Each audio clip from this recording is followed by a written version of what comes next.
जय हिंद साथियों। स्वागत है आप सभी का हमारे YouTube चैनल अंतिम आगाज में। तो हम पढ़ रहे थे राजस्थान की कला एवं संस्कृति। पिछली क्लास में हमने राजस्थान की कला संस्कृति में लोक देवियों के बारे में कुछ जानकारी ली थी और दो देवियों के बारे में हमने पढ़ भी लिया था। तो उसी के आगे कड़ी में हम आज आगे के अगली माताओं को पढ़ेंगे। लेकिन उससे पहले हम जो हमने पिछली बार जो माता पढ़ी थी उन माताओं को थोड़ा रिवाइज कर लेते हैं, जिससे हमने जहाँ पर ख़त्म किया था वहीं से शुरू कर सके। जिस पावर साथ में हमने वहाँ खत्म किया था उसी पावर के साथ में हम शुरू कर सके। तो हमने पहले पढ़ा था करणी माता को। करणी माता का हमने देख लिया था, सोआब गांव में उनका जन्म हुआ था। सोआब गांव कहाँ पर आपका? फलौदी के अंदर। इनका जन्म कब होता है? इनका जन्म होता है 1444 विक्रम संवत को होता है। किसके यहाँ पर होता है? इनके पिता का नाम होता है मेहाजी कीनिया और माता का नाम होता है देवलबाई। इसके बाद हमने एक विवाह की चर्चा करी थी। इनका विवाह देवपोजी बिट्टू के साथ हुआ था, फिर बाद में वो इनकी बहन गुलाब कौर के साथ हो गया था। इनके पुजारी बरीदार जी होते हैं, वो बरीदार जी कौन है? वो वही हैं जो गुलाब कंवर की संतान है, ऐसा माना जाता है। फिर इसके आगे हमने पढ़ा था कि माता का मंदिर देशनोक बीकानेर में है। माता के मंदिर पास में नेहड़ी का मंदिर भी है। नेहड़ी का मंदिर क्यों है? वो इसलिए है क्योंकि सबसे पहले माता जब स्वाब गांव से इस तरफ आई थी तो उन्होंने पहले नेहड़ी में अपनी एक जैसे कहते हैं कुटिया बनाई, या फिर उसको कहते हैं कि हम पहले वहां पर रही, नेहड़ी में रही। उसके बाद उन्होंने देशनोक बसाया बाद में। तो देशनोक के बाद के पास में नेहड़ी का मंदिर है, नेहड़ी जी का मंदिर है। उसके बाद जो हमने मंदिर के बारे में चर्चा करी थी, तो मंदिर के अंदर हमने काफ़ी जैसे हमने घूमने गए थे उस तरीके से हमने वो पढ़ा था कि वहाँ पर किवाड़ है, जो गेट है वो चांदे गेट है, वो अलवर के बख्तावर सिंह ने लगवाया था। उस गेट के पास में दशरथ मेघवाल का देवरा है। और उसके पास में क्या है? आपके सावन भादु कढ़ाई है। फिर मंदिर के अंदर गए, उसके अंदर हमने देखा कि चूहे थे, तो मतलब माता का चूहों का मंदिर कहलाता है। सफेद चूहे रहते हैं, उसको काबा कहते हैं, और सफेद चूहे के दर्शन शुभ माने जाते हैं। इसके बाद में हमने देखा था कि हम मेले में गए थे, मतलब कि मेले के दिन हम माता के मंदिर में गए थे। मेला कब लगा था? वो चैत्र और आश्विन नवरात्रों में मेला लगता है। इसके बाद हमने एक सफेद चील के बारे में जिक्र किया था। सफेद चील कौन है? वो माता का ही एक प्रतीक चिन्ह है। इस तरह से हमने माता के बारे में थोड़ी बहुत जानकारी ली थी, कुछ एग्जाम पॉइंट ऑफ व्यू से और कुछ हमने एक जनरल नॉलेज के व्यू से, कि हमको एक जनरल नॉलेज के तरीके से भी करणी माता या फिर अपने राजस्थान बीकानेर का जो इलाका है उसके बारे में हमको जानकारी होनी चाहिए कि वहाँ पर किस तरह के लोक देवी या लोक देवता प्रमुख हैं। इसके बाद हमने बात की थी जीण माता के बारे में। जीण माता का मंदिर कहाँ पर है? जीण माता का मंदिर है रेवासा सीकर के अंदर।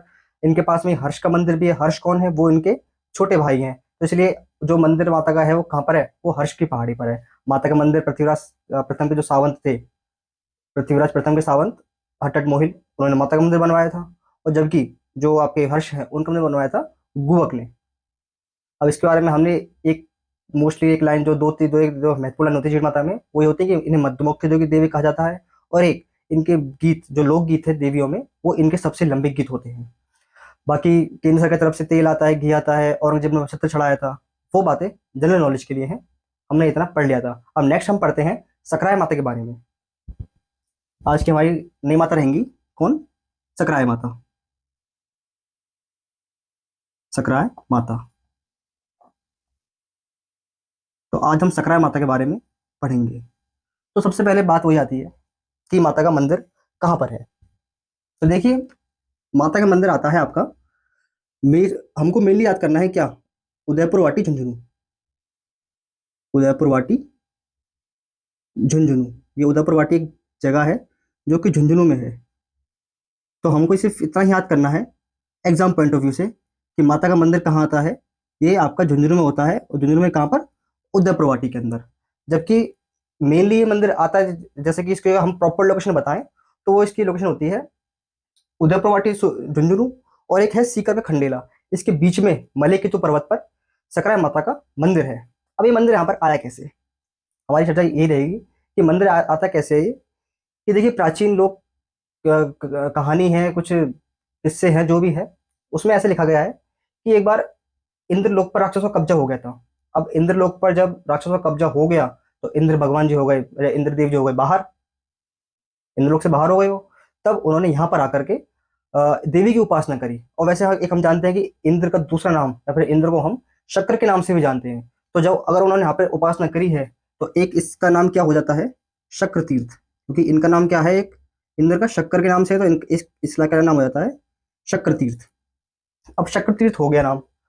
अब देवी ने इनके उपासना से प्रसन्न होकर के इनको इंद्रलोक वरदान में दे दिया, और स्वयं यहाँ पर शक्र मात्रा के रूप में प्रसिद्ध हो गई। तो इस प्रकार से सकराय माता को यहाँ पर जाना जाने लगा। एक सकराय माता का जो वास्तविक नाम में हम कहें, प्राचीन नाम क्या आता है, वो शंकरा आता है। उसी शंकरा का जो अपभ्रंश रूप है वो बनता है सकराय। तो इस तरह से हम सकराय माता में हमने देखा उदयपुरवाटी झुंझुनू, इसको एक शक्र तीर्थ के नाम से भी जाना जाता है। और इसके बाद में एक हम बात करेंगे कि किनकी कुल देवी हैं। माताओं में हम सिर्फ यही देखेंगे ज्यादातर कि मंदिर कहाँ पर है, अगर उनके कोई डेट ऑफ बर्थ, अगर वो हम जैसे देखते हैं कि ये काफी प्राचीन माता है भाई, इंद्र देव के समय की, तो इसके हम ज्यादा ज्यादा डेट ऑफ बर्थ के बारे में अंदाजा नहीं लगा सकते, तो हम इसको छोड़ के चलेंगे कि डेट ऑफ बर्थ नहीं है अंदाजन। और ऐसी ही माताओं में कभी एग्जामिनर डेट पूछता भी नहीं है। उदयपुरवाटी झुंझुनू पूछेगा, एक शक्कर तीर्थ पूछेगा कि जैसे कि मिलान वाले क्वेश्चन आ गए कि शक्कर तीर्थ किससे संबंधित है, तो वो सकराय माता से संबंधित है। तो एक हमको माता में सबसे ज्यादा जरूरी जो बात कह रहा था कि माताओं में हमको देख के चलना है कि है कुलदेवी किसकी है। तो कुलदेवी किसकी आती है, कुलदेवी आती है खंडेल वालों की। बस आपको बस एवर हमको इतना ही ध्यान रखना है कि कुलदेवी किसकी है, खंडेल वालों की कुलदेवी है। और एक अगर एग्जामिनर पूछ भी ले कि इनके पुजारी कौन होते हैं, तो इनके पुजारी जो होते हैं नाथ संप्रदाय से संबंधित इनके पुजारी होते हैं। तो वो लिख देते हैं हम, नाथ संप्रदाय से संबंधित, नाथ संप्रदाय से संबंधित कौन होते हैं इनके, वो पुजारी होते हैं, पुजारी। मंदिर है उदयपुरवाटी झुंझुनू में, नाथ संप्रदाय से संबंधित है और खंडेर वालों की कुलदेवी है। एक रोज शक्कर तीर्थ के नाम से भी जाना जाता है। एक अगर हमने कुलदेवी देख लिया है तो इसके साथ में हम देखते हैं इष्ट देवी किसकी है, मतलब कि आराध्य देवी। कहा था ना कि भाई जो माता कुलदेवी है वो आराध्य देवी हो सकती है, लेकिन एक अभी खंडेर वालों की आराध्य देवी नहीं है। तो किसकी है आराध्य देवी, ये आराध्य देवी है चौहानों की, चौहानों की इष्ट देवी या आराध्य देवी हम इसको कह सकते हैं, इष्ट देवी। बस सकराय माता में हमको सिर्फ ये 4-5 बातें हैं जो मेनली याद रखनी है, ध्यान में रखनी है। बाकी जो भी हम माता पढ़ेंगे आगे, अब हम वो माता काफ़ी ज़्यादा उनके डिटेलिंग से हम नहीं पढ़ पाएंगे, क्योंकि अगर डिटेल से पढ़ेंगे तो उसमें टाइम भी खूब लगेगा, और वो टाइम हमको देना किसमें, बड़ी तैयारी में। अभी हम सिर्फ अपनी राजस्थान जीके को मजबूत कर रहे हैं, एक अपना बेस तैयार कर रहे हैं। तो बेस पहले हम यहाँ से तैयार करेंगे कि हाँ हमको इतना मालूम है, जो मेन बातें हैं वो हमको राजस्थान जीके में पता है। तो इस तरह से हम सकराय माता में ये देखा। देखिए करणी माता थोड़ी सी इंपॉर्टेंट थी, थोड़ा बड़ी माता है, फेमस माता है, तो उसके बारे में हमको बहुत ज़्यादा जानकारी लेनी थी। लेकिन बाकी सकराय माता के बारे में अगर इतना भी हमको मालूम है तो बहुत मालूम है, क्योंकि इतना भी कई बच्चों को नहीं पता होता है। खासतौर पे मैं आपको बता दूं कि फिलहाल पीटीईटी, बीएससी बीएड या बीए बीएड या फिर 2 वर्षीय बीएड का एंट्रेंस एग्जाम लगेगा, तो उसमें इतना ही पूछा जाएगा, और भी शायद इससे कम पूछने, सिर्फ इतना ही पूछ ले कि भाई सकराय माता का मंदिर कहाँ पर है। तो आप क्लिक कर दो झुंझुनू उदयपुरवाटी, उसमें ये नहीं देगा आपको झुंझुनू, उसमें सिर्फ ये देगा उदयपुरवाटी। कहीं आप इससे कंफ्यूज हो कि भाई उदयपुरवाटी मतलब उदयपुर है वहां तो हो नहीं सकता, तो ऐसा नहीं है। तो आपको ध्यान रखना कि वाटी लगेगा तो मतलब झुंझुनू। तो इस तरह से आप ध्यान रखिएगा। तो 12 मई को उसका एग्जाम लगेगा वैसे तो उसी की तैयारी मोस्टली हम करवाएंगे और करेंगे भी, क्योंकि मेरे कुछ के खुद के भी कुछ मित्र हैं जो इसकी तैयारी कर रहे हैं, कुछ मेरे भाई भी हैं जो कर रहे हैं तैयारी, तो उनके लिए ही ये वीडियो है। आप मेरे भाई बहन जैसे ही हो, तो पीटीटी के एग्जाम आप यहाँ से देख करके आराम से क्लियर कर सकते हो, कोई बड़ी बात नहीं है। कंडी माता को हमने पढ़ लिया था थोड़ी सी डिटेल के साथ में, सकराय माता को हमने इतना पढ़ा था, तो इतना हमारे लिए सफिशियंट है। जरूरी नहीं कि हम इसको लिखें, हम इसको याद भी कर सकते हैं। याद कैसे होगा, सकराय माता उदयपुरवाटी झुंझुनू, सकराय माता को जो परिसर है उसको हम एक शक्कर तीर्थ के नाम से जान जाते हैं। क्यों, शक्कर का अर्थ है इंद्र, तो इंद्र की आपको कहानी याद आ जाएगी। इसके बाद में ये कुलदेवी किसकी है, ये कुलदेवी खंडेर वालों की है। इष्ट देवी किसकी है, चौहानों की है। और बाकी बात देख लेंगे कि ये नाथ संप्रदाय से संबंधित, लेकिन सिर्फ पुजारी क्या है कि नाथ संप्रदाय से संबंधित, नाथ संप्रदाय हो है वैसे तो इसलिए आप इसको याद कर सकते हो। बाकी इतना भी काफी है। अब नेक्स्ट हम चलते हैं अपनी अगली माता आशापुरा माता की तरफ। देखिए जी हाँ दोस्तों, तो अब हम अगली माता की तरफ आते हैं, आशापुरा माता। आशापुरा माता, देखिए नाम से ही पता लग रहा है इनके बारे में सबसे पहले तो कि आशापुरा माता मतलब आशा पूरी करने वाली माता, ऐसी माता जो आशा पूर्ण करे। जैसे कि आशा पूर्ण करने से पहले मैं आपको इनके बारे में एक कहानी बताता हूँ कि एक विद्वान हुए हैं मोहनौत नैणसी, जानते होंगे आप, उनकी ख्यात आती है नैणसीरी ख्यात। तो उसके अंदर उन्होंने बताया है शाकंभरी, या हम कहें उसको सांभर, प्राचीन नाम उसका शाकंभरी है। तो इसके एक महाराजा हुए थे, शासक हुए थे वाकपति प्रथम। तो इनके पुत्र आते हैं लाखन से लक्ष्मण। तो जो ये जो माता है आशापुरा माता, इनसे कहती है कि तुम जाओ और नाडोल पर आक्रमण करो। अब ये कहती है, मतलब कि ये कहते हैं कि माता मैं कैसे जाऊं, मेरे पास इतनी शक्ति कहाँ है कि मैं नाडोल पर आक्रमण कर दूं। नाडोल कहाँ पर पड़ता है, पाली में। तो कहते हैं नहीं तुम कर दोगे, देखो माता मेरे पास घोड़े सैनिक कुछ नहीं है। तो कोई बात नहीं, वो तुम्हारे पास आ जाएंगे। ठीक है भाई, आ जाएंगे।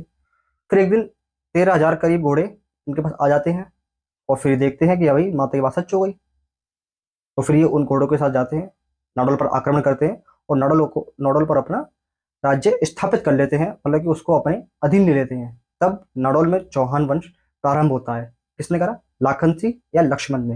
ये किसके पुत्र हैं, ये वाकपति प्रथम के पुत्र हैं। तो फिर इसी बात पर एक कल्पद्रुम कुल कल्पद्रुम नाम से ग्रंथ आता है। उसके अंदर लिखा हुआ है कि नाडोल के चौहान शासक कौन, लाखन सिंह या लाखन, मतलब लाखन सिंह या लक्ष्मण ने जो भी एक माता का मंदिर नाडोल पाली में बनवाया था। तो इसको हम लिख लेते हैं, नाडोल पाली में मंदिर बनवाया था। क्योंकि हम सबसे पहले बात माता के बारे में ये करेंगे कि मंदिर कहाँ पर है। तो इनका मंदिर जो कि प्रमुख मंदिर है, इनका मंदिर कहाँ पर आता है, नाडोल पाली। ये बनवाया कब था दोस्तों, ये बनवाया था 981 ईस्वी।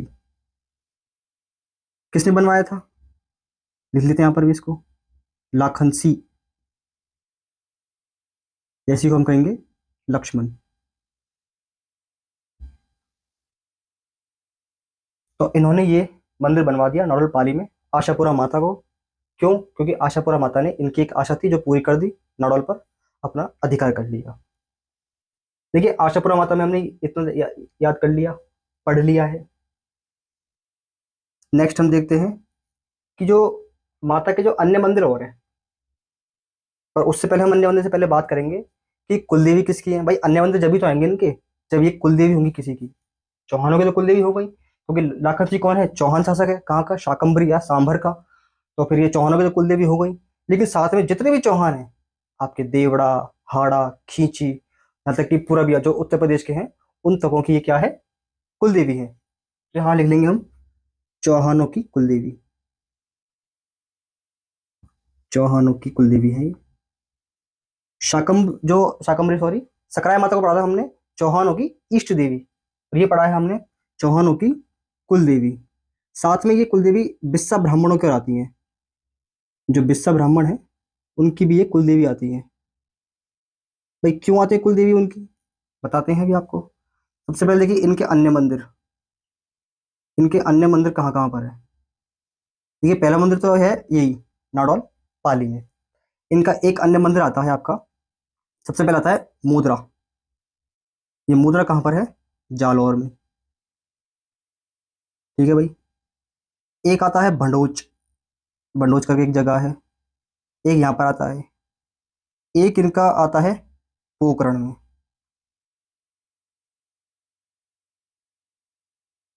पोकरण कहाँ पर आता है आपका, पोकरण पड़ता है आपका जैसलमेर में। इसके बाद में एक मंदिर और है इनका, हाँ, वो आता है आसलपुर गांव, आसलपुर गांव, आसलपुर गांव। ये कहाँ पर है, जयपुर के अंदर है। यहाँ पर इनके मंदिर हैं, किसके, आशापुरा माता के। मोदरा में इसके मंदिर, मतलब कि माता मंदिर क्यों है, क्योंकि आपको पता है मोदरा जालौर में है, और जालौर में चौहानों का राज था। तो चौहानों ने मंदिर बनवाया था मोदरा में माता का, क्योंकि माता इनकी कुलदेवी है। बंडोच में किसने बनवाया था, भाई बंडोच में इनका मंदिर बनवाया था विग्रह राज ने। जो आपके विग्रह राज आते हैं, विग्रह राज द्वितीय, उन्होंने माता का मंदिर बनवाया था भंडोच में। पोकरण में क्यों आते हैं, पोकरण में इसीलिए आते हैं क्योंकि लूण जी भाणजी, लूण भाणजी, लूण जी भाणजी नहीं, लूण भाणजी, इन्होंने माता का मंदिर बनवाया था पोकरण में। और ये बिस्सा जाति से रिलेट करते थे, तो इसलिए बिस्सा ब्राह्मणों की भी कुल देवी इसीलिए ही है, क्योंकि पोकरण में अब इसकी एक हिस्ट्री है, वो मैं आपको आगे बताऊंगा। फिलहाल हम सिर्फ एक नॉलेज रूप में बात कर रहे हैं, एक अपना बेस तैयार कर रहे हैं, जो कि एक तरह से जो हमारे छोटे एग्जाम्स है उसको हम क्रैक कर सके। तो उस हिसाब से फिलहाल हमें मंदिरों में सिर्फ याद करना कि मंदिर कहाँ पर है। बाकी तो खैर ये बंदे देखिए आसलपुर गांव में मंदिर बनवाया था महाराज माणक राव में, जो कि पुत्र किसके थे, जो कि आपके पुत्र आते हैं ये वासुदेव चौहान के, उनके पुत्र आते हैं माणक राव। उन्होंने बनवाया पोकरण में, लूण भांजी बनवाया, भड़ोच में विग्रहराज ने बनवाया, और मूदला में जालोर के चौहानों ने बनवाया। लेकिन वो बातें हम किसी और टाइम करेंगे, किसी और क्लास में करेंगे। लेकिन फिलहाल हमें सिर्फ इतना करना है कि माता के मंदिर कहाँ पर है, यहाँ पर है। कुलदेवी चौहानों की है और बिस्सा ब्राह्मणों की है। प्रमुख मंदिर कहाँ पर है, नारोल पाली के अंदर है। बनवाया कैसे था, लाखन सिंह लक्ष्मण ने। इसकी कहानी मैंने आपको बता दी है, क्योंकि स्टार्टिंग कहानी जो बात होती है उसके बारे में हम चर्चा करेंगे, ताकि हमें जल्दी से याद हो। क्योंकि हम ज्यादातर इस तरह के स्टूडेंट हैं कि हमको स्टोरी लाइक से ही हमको याद होगा। बिना स्टोरी के अगर सीधा मैं बता दूं आशापुरा माता नारोल पाली ये वो, तो सब कुछ ऊपर चले जाएगा। लेकिन अगर जब हम स्टोरी बताएंगे, स्टोरी को सुनेंगे, तो उससे हमें जल्दी कैचिंग पावर अच्छी होगी, हमें अच्छी तरह से याद होगा। तो आशापुरा माता के बारे में हमने इतना पढ़ लिया। नेक्स्ट हम आशापुरा माता के बारे में दो बातें हैं। एक तो बात ये लिखता हूं मैं, कि जो इनके माता में जो महिलाएं आती हैं, जो उनकी पूजा करती हैं, वो एक तो मेहंदी नहीं लगाती। मेहंदी नहीं लगाती, क्योंकि कोई ऐसा क्वेश्चन आ गया कि किस देवी के आराधना के समय महिलाएं मेहंदी नहीं लगाती, आशापुरा माता। इसके साथ में एक और आ गया कि महिलाएं घूंघट काट के इनकी पूजा करती हैं, मतलब कि घूंघट करती हैं इनकी पूजा करते समय। जब महिलाएं इनकी पूजा करेंगी तो घूंघट करेंगी, पर्दा करेंगी। ये माता के बारे में दो बातें थी जो एग्जाम पॉइंट ऑफ व्यू से भी थोड़ी इंपॉर्टेंट है। बाकी ये तो कह रही है कि मंदिर नाडोल पाली में है। कब बनवाया था, 981 ईस्वी में बनवाया था। लाखन सिंह ने बनवाया था। चौहानों की कुलदेवी है, बिस्सा ब्राह्मणों की भी कुलदेवी है। इनके अन्य मंदिर मुद्रा, भड़ोच, पोखरण और आसलपुर गांव में आते हैं। दरअसल आसलपुर गांव के, मतलब कि इन्होंने जो मंदिर बना था वो आसलपुर की एक पहाड़ी है, जो इस गांव के ऊपर पहाड़ी है, वहां पर ये मंदिर बना हुआ है। लेकिन जब वो जो माणक राव थे, उन्होंने जब मंदिर बनवा दिया, तो उसी पहाड़ी के तलहटी उन्होंने आसलपुर गांव बसाया, जो कि ये आसलपुर गांव है। तो इसलिए हम मंदिर को आसलपुर गांव के अंदर ही पढ़ेंगे। तो इस तरह से ये आशापुरा माता पूरी होती है। अब नेक्स्ट हम बात करते हैं अपनी अगली माता के बारे में, जो कि है शीतला माता। आइए देखते हैं। जी हाँ साथियों, तो अब हम बात करते हैं नेक्स्ट शीतला माता। शीतला माता,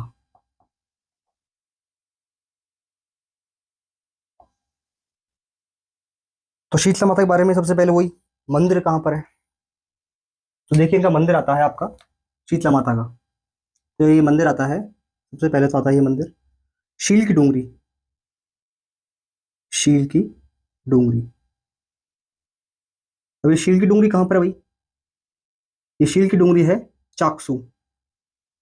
और ये चाकसू कहाँ पर आता है आपका, जयपुर के अंदर। लिख देते हैं उसको भी, जयपुर। क्या है यहाँ पर, मंदिर।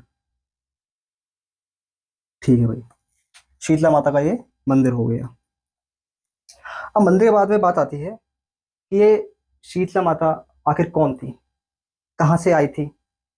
मंदिर शील की डूंगरी चाकसू में है, मतलब कि जो जयपुर के अंदर है इनका मंदिर। तो देखिए सबसे पहले तो बात होती है कि ये मंदिर बनवाया किसने। क्योंकि जब हम किसी भी माता या देवता के बारे में पढ़ते हैं, तो उनका मंदिर हम देखते हैं, मंदिर के बारे में देखते हैं कि वो मंदिर बनवाया किसने। ये माता आई कहाँ से, इन माता का रोल क्या है, इनकी क्या महत्वपूर्ण, ये किस तरीके से महत्वपूर्ण है, क्या इनकी प्रमुखता है। तो वो चीजें हम हर माता देवता के बारे में देखेंगे। मंदिर बनवाता कौन है इनका, ये मंदिर बनवाते हैं जयपुर के थे सवाई माधो सिंह। सवाई माधो सिंह कौन से, प्रथम। सवाई माधो सिंह प्रथम ने यह मंदिर बनवाया था। अब बात आती है कि ये माता जो है, चलिए उससे पहले, और बात करने से पहले हम माता की एक कहानी देखते हैं। जिस समय माता के, एक तो कि माता किसी कुल देवी है, माता का प्रतीक चिन्ह क्या है, माता का मेला कब भरता है, माता से रिलेट कोई त्योहार है क्या, तो वो हमें उस कहानी से ही पता लग जाएगा। तो इसलिए हम अपनी हर जो भी माता आएगी, देवता आएंगे, या जो भी कोई गढ़ किला जो भी आएगा, उसके बारे में हम एक कहानी जरूर बताएंगे। क्योंकि कहानी से ही हमें हर चीज के बारे में याद होता है, क्योंकि हम कहानी वाले ही हैं, इतिहास एक कहानी ही है। तो शीतला माता की कहानी सुनते हैं कि एक बार शीतला माता किसी नगर में से होके जा रही थी, या फिर कह लें किसी नगर की किसी गलियों में जा रही थी। तो किसी ने उनके ऊपर गर्म चावल और पानी फेंक दिया, जिससे माता के शरीर पर छाले हो गए, फफोले हो गए और माता जल गई, जिससे उन्हें काफी पीड़ा हुई। तो इधर उधर भटकने लगी, फिर वो एक कुमारी जाति की महिला होती है, उसके घर में चली जाती हैं, फिर हम कहें उनकी झोपड़ी में चली जाती हैं। तो वो माता को ठीक करती हैं, उनको बैठाती हैं, उनको जो है ठंडी छाछ, राबड़ी, ये चीज़ खिलाती हैं, जिससे माता को कुछ थोड़ी बहुत तक तसल्ली होती है, ठंडक महसूस होती है, और माता कुछ देर शांत हो जाती है। फिर इसके बाद जब माता वहाँ से जाती हैं, तो माता उनको, मतलब कि जो वो महिला थी, उसको एक कवच दे जाती हैं। कवच क्या था? वो कवच ये था कि जब माता वहाँ से गई उस घर में से, तुरंत उस पूरे नगर में, उस इलाके में आग लग गई, सारे घर जल गए, केवल उस कुमारी जाति की जो महिला थी उसका घर नहीं जला। अब जब ये बात पहुंची राजा तक के पास तक, राजा ने कहा यार सबके घर जल गए, इसका ही घर क्यों नहीं जला? फिर जांच पड़ताल हुई तो उसने बताया कि भाई ऐसी ऐसी बात थी, एक महिला आई थी और उसने मुझे ये कवच दिया। तो उसने कहा भाई क्यों दिया? देखो भाई मैंने उसको ये ऐसी छाछ रोटी पिलाई थी।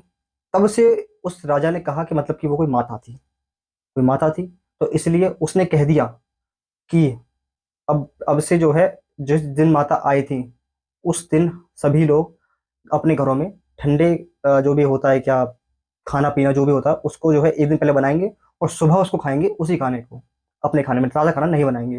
वो माता कब आती है? वो माता आती है चैत्र शुक्ल सप्तमी के दिन, तो अष्टमी के दिन हमको वो ठंडा खाना खाना होता है। तो देखिए इससे हमें पता लगता है कि माता का जो त्योहार है वो क्या है? बांसुड़ा का त्योहार।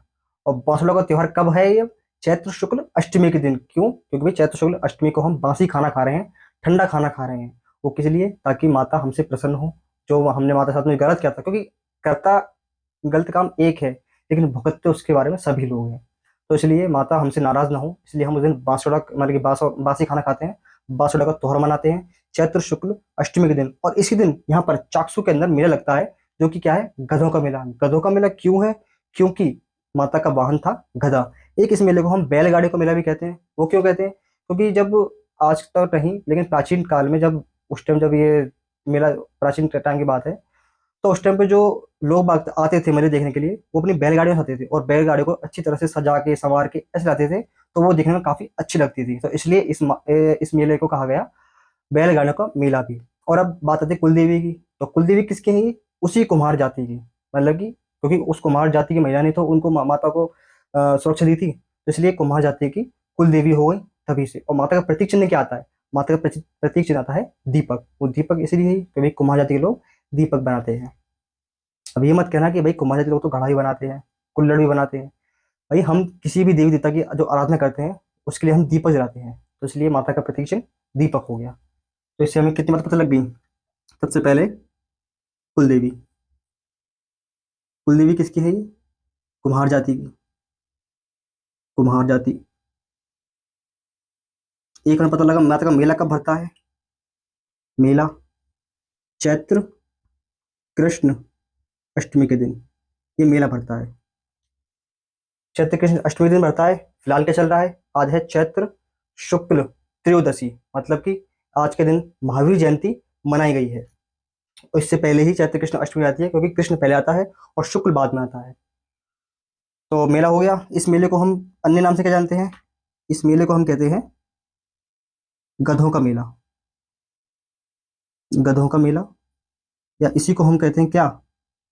बैलगाड़ी मेला, या बैलगाड़ियों का मेला, बैलगाड़ी मेला। अब इससे पता लगता है कि गधों से क्या पता लगता है कि माता का वाहन क्या है? वाहन है गधा। माता का वाहन गधा हो गया। अब इसके बाद में नेक्स्ट त्योहार कौन सा होता है उस दिन? त्योहार, इस दिन त्योहार होता है पासोड़ा का त्योहार। अब देखिए, आपको सिर्फ ये दो लाइन याद करनी है, एक तो मंदिर और एक बनवाया किसने था। बाकी ये जो बताई है मैंने, ये सब आपकी स्टोरी में कंप्लीट हो गई। हमने स्टोरी सुन ली, स्टोरी में ये बातें कंप्लीट हो गई। तो सिर्फ हमको अभी एक स्टोरी ही याद रखनी है कि माता के नगर में से जा रही थी, किसने गर्म चावलों का पानी फेंक दिया, माता के शरीर जल गया। तो कुमार जाति की महिला थी, और यहाँ हमने कुमार जाति नहीं लिखा, ऐसे लिख दिया क्या? ठीक है। तो कुमार जाति की महिला थी, उसने माता को सुरक्षा दी, दही राबड़ी खिलाया ठंडा, माता को तसल्ली हुई। फिर उसके बाद में जब माता चली गई तो पूरे नगर में आग लग गई। आग लग जाने से जो वहाँ राजा था उसने कह दिया कि भाई अब से चैत्र कृष्ण अष्टमी के दिन हम जो है ठंडा खाना खाएंगे, एक दिन पुराना। आप सब अपने को बना लीजिए, उसके बाद अगले दिन उसको खाइए। तब से चैत्र कृष्ण अष्टमी दिन बांसुड़ा का त्योहार मनाया जाने लगा। एक इनका जो मेला लगता है वो इसी दिन लगता है। उस मेले का नाम क्या है? गधों का मेला या बैलगाड़ी का मेला। तो इससे पता लगता है माता का वाहन क्या है? गधा। ठीक है दोस्तों, हमने यहाँ तक पढ़ा। अब इसके बारे में हम आगे बात करते हैं कि माता को किसी अन्य देवी के नाम से भी जाना जाता है। वो अन्य देवी कौन सी है? देखिए, पहले तो माता को नाम जाना जाता है चेचक की देवी। चेचक की देवी। अब चेचक किस में निकलता है? छोटे बच्चों में। तो इसलिए हम इनको कह देते हैं कि ये बच्चों की संरक्षिका भी कहलाती है। क्या? छोटे बच्चों की संरक्षिका या बच्चों की संरक्षिका देवी। बच्चों की संरक्षिका।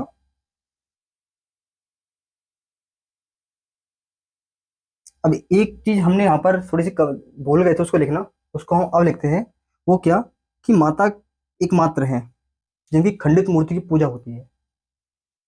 इसको स्टार लगा के लिख लेते हैं कि खंडित मूर्ति की पूजा होती है। खंडित मूर्ति की पूजा होती है। खंडित मूर्ति ऐसी नहीं है कि कोई मूर्ति है उसकी पूजा हो रही है। दरअसल पास रखे 7 पाषाण पत्थरों की पूजा होती है। पाषाण पत्थरों की पूजा। इस तरह से खंडित देवी है पत्थरों की पूजा। अब देखिए, इनके अलावा वैसे एक देवी और आती है जिनकी खंडित मूर्ति की पूजा होती है। अब वो कौन सी माता है ये मुझे आप बताएंगे। कैसे बताएंगे? कमेंट बॉक्स आपके लिए हमेशा खुला हुआ है, उसमें लिखिए। अगर आपको पता है कि इनके अलावा दूसरी और कौन सी माता है जिसकी खंडित मूर्ति की पूजा होती है, तो उसको कमेंट बॉक्स में लिखिए। और अगर नहीं पता है तो हम है ना, हम बताएंगे। बस आप क्वेश्चन भी लिखिएगा, अगर नहीं पता तो लिख दीजिएगा ना, नहीं मालूम बताइए, तो उसको हम नेक्स्ट क्लास में बताएंगे। और पता है तो बता दीजिएगा, हम आपका नाम जरूर बोलेंगे इसके अंदर। तो फिर इतना हो जाता है। अब बताइए इसके आगे हम क्या पढ़ें? इसके आगे हम, टाइम हो गया यार, बहुत जल्दी होता है ये। कोई बात नहीं, दोबारा फिर क्लास आएगी, उसके अंदर हम आगे और नई बातों के बारे में पढ़ेंगे, वो भी इसी कहानी के साथ। बस आप अपना प्यार हमारे साथ ऐसे ही बनाए रखिए और अपनी मेहनत को जोर शोर से करते रहिए, तैयारी में जुटे रहिए। छोड़ने नहीं है कुछ भी हमें, हम सब चीज़ लेके चलेंगे। तो फिलहाल के लिए अलविदा, धन्यवाद, जय हिंद दोस्तों।